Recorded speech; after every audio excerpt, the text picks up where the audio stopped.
You bought the house. The thing everyone said you should do. The milestone that separates the serious adults from the renters. The asset that builds wealth automatically, appreciates over time, gives you something to pass down. You signed the papers.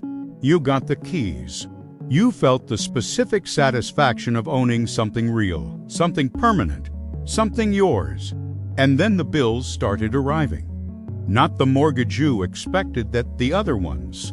The roof that needed replacing 3 years in. The evict system that died in August. The worst possible month. The water heater.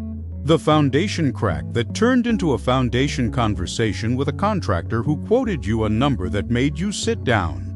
And somewhere between the third or fourth unexpected expense, a quiet thought arrived that you pushed away because it felt ungrateful, felt wrong. Felt like the kind of thing renters tell themselves to feel better. Maybe this isn't the asset everyone said it was. That thought deserves examination. Not because homeownership is always wrong, but because the financial story most people are told about their home is incomplete in ways that matter enormously. And the gaps in that story are costing people real money while making them feel wealthy on paper. Today, we make the full picture visible. The true cost of ownership, running the real math. Let's be precise about what homeownership actually costs, because most people have never seen the full number in one place. You buy a $400,000 home, 20% down $80,000. Mortgage on $320,000 at a 6% rate over 30 years. Monthly mortgage payment, approximately $1,900. Over 30 years, total mortgage payments, approximately $680,000. On a $320,000 loan, you pay $360,000 in interest alone over the life of the loan. That number rarely appears in the homeownership conversation. Add property taxes. National average is roughly 1 to 1.2% of assessed value annually on a $400,000 home. That's $4,000 to $5,000 per year, $120,000 to $150,000 over 30 years. Add homeowners insurance. Roughly $1,000 to $2,000 annually depending on location and coverage. $30,000 to $60,000 over 30 years. Add maintenance at 1.5% annually, $6,000 per year, $180,000 over 30 years. Add transaction costs. When you bought, closing costs typically 2 to 5% of purchase price, $8,000 to $20,000. When you eventually sell, real estate agent commissions typically 5 to 6% of sale price. On a home worth significantly more than you paid, that commission is substantial. Total cost of owning a $400,000 home for 30 years, before any major renovations or unexpected large repairs, somewhere between $1 million and $1.2 million. The house needs to appreciate significantly just for you to break even on the true cost of ownership. And in many markets, over many time periods, it doesn't. The appreciation myth. Real estate always goes up. This is stated with the confidence of physical law. It is not physical law. It is a selective reading of history that has shaped an entire generation's financial decision-making. Yes, U.S. home prices have risen over long time horizons in aggregate. But aggregate national data obscures enormous variation across markets, time periods, and individual properties. Adjusted for inflation, the long-term average annual appreciation of U.S. residential real estate is approximately 1 to 1.5% per year. Not the dramatic nominal gains that feel impressive. Real, inflation-adjusted appreciation of roughly 1% annually. Compare that to the historical inflation-adjusted return of a broad stock market index, approximately 6 to 7% annually. The assets are not equivalent, not remotely. And the comparison gets worse when you factor in the carrying costs we just calculated: the maintenance, the taxes, the insurance, the interest. When you subtract the true cost of ownership from the appreciation, the actual return on residential real estate for most owners over most time periods is much lower than people assume. sometimes negative. There are markets and periods where real estate has been an exceptional investment. There are markets and periods where it has been a mediocre one. Treating appreciation as automatic and substantial is a financial assumption that has no universal empirical support, and making major financial decisions on that assumption is a significant risk. The opportunity cost nobody calculates. Here's the number that never appears in the homeownership conversation: the $80,000 down payment you made. What would it be worth today if you had invested it instead? At a 7% average annual return, $80,000 invested 30 years ago is approximately $600,000 today. That's not money you lost. That's money that never got created because it went into a down payment instead of a compounding investment account. And it doesn't stop with the down payment.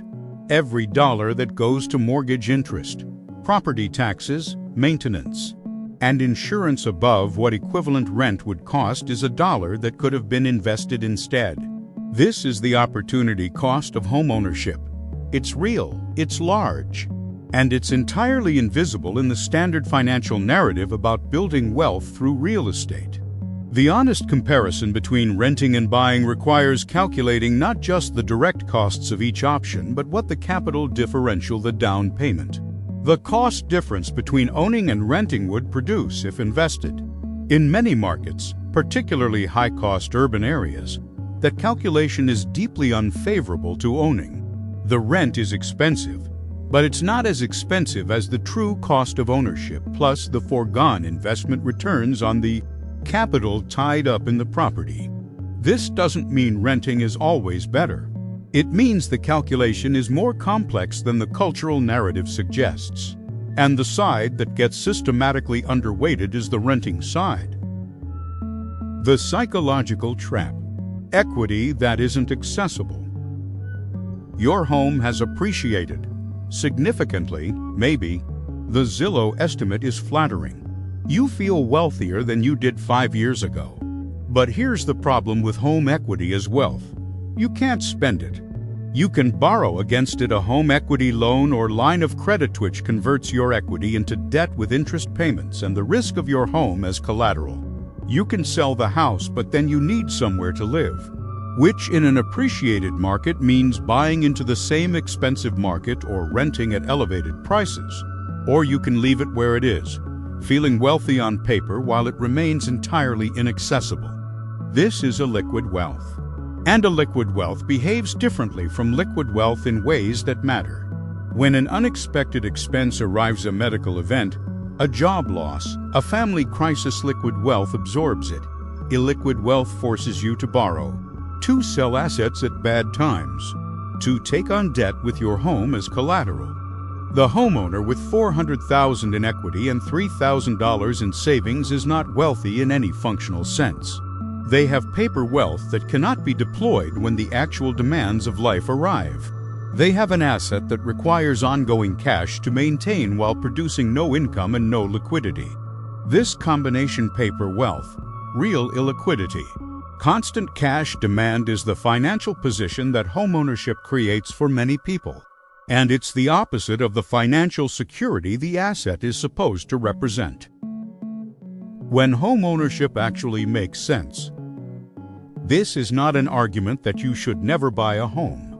There are genuine financial cases for homeownership under specific conditions.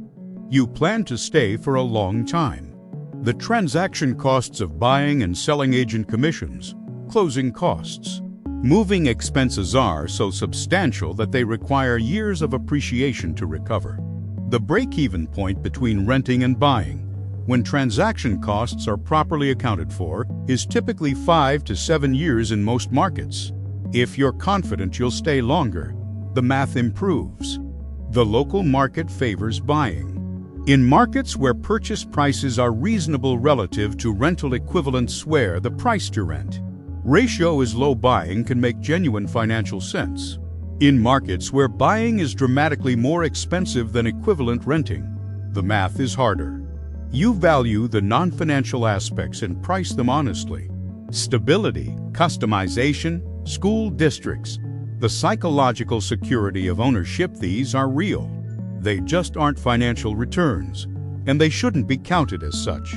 If you value them and you can afford them, that's a legitimate reason to buy. Just don't confuse it with investment rationale. You can genuinely afford it. Not can qualify for the mortgage, afford it. Can afford the true total cost mortgage. Taxes, insurance, maintenance, reserve without it representing an uncomfortable percentage of your income or depleting your ability to invest and save elsewhere.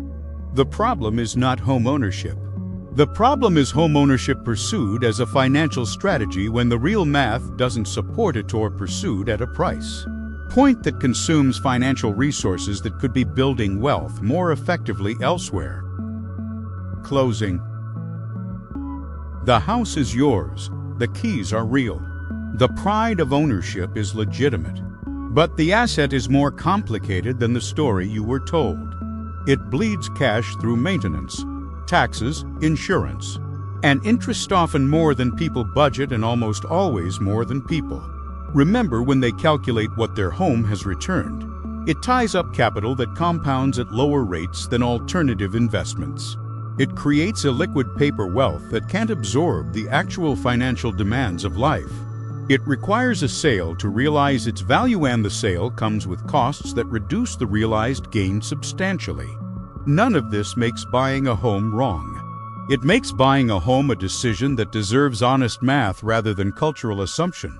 The honest math includes the true carrying costs, the opportunity cost of the capital deployed, the transaction costs on both ends, the inflation-adjusted appreciation versus the inflation-adjusted return on alternative investments, the liquidity profile and what it means for your actual financial flexibility. Run that math for your specific market, your specific situation, your specific time horizon.